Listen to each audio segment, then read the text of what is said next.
Hi guys, so let's do a ASMR with this. Bago ako sa gala, so pagod ako ngayon pero I'm still videoing kasi para sa mga viewers ko, of course. Kasi ganoon naman talaga ako para magkaroon ako ng madaming followers. Kasi 2 subscribers pa lang ako. Pero yung isa kong account na Natalie TikTok, ang dami ko daw subscriber ko. Kaya kung hindi kayo naka-follow,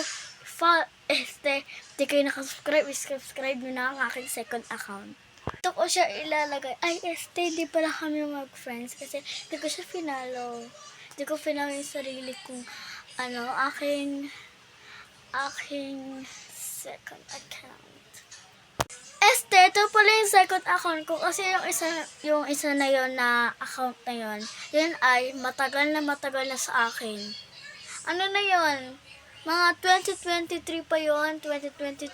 Matagal na yun sa akin. Kinder pa ako noon, grade 1 pa ako noon. Basta matagal na yun sa akin. Ngayon, nagbabalik siya, malapit na yung pasokon namin sa June 16. Pero hindi pa rin ako handa, pero sobrang handa ko talaga. Yung utak ko sabi niya na mag-ready na daw ako sa pasukan kasi makikita ko na daw yung crush ko. Uy, anong ganyan? Hinihil ako. Sorry. Kaya mga day, kaya sobrang excited ko. Makikita ko yung crush ko. Kasi kakasip ko siya. Walang ganyan.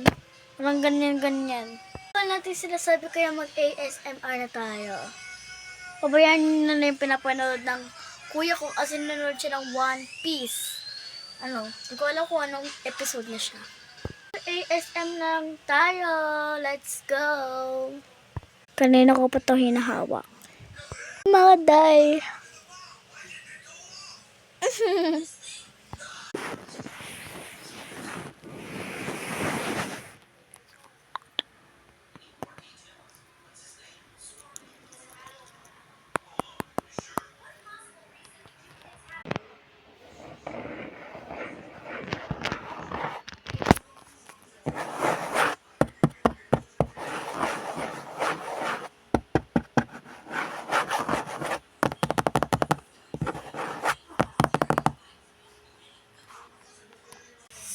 So guys, wala na akong magawa kaya go to part 2. Hihintayin ko kayo sa part 2, okay? Hihintayin ko kayo. Bye.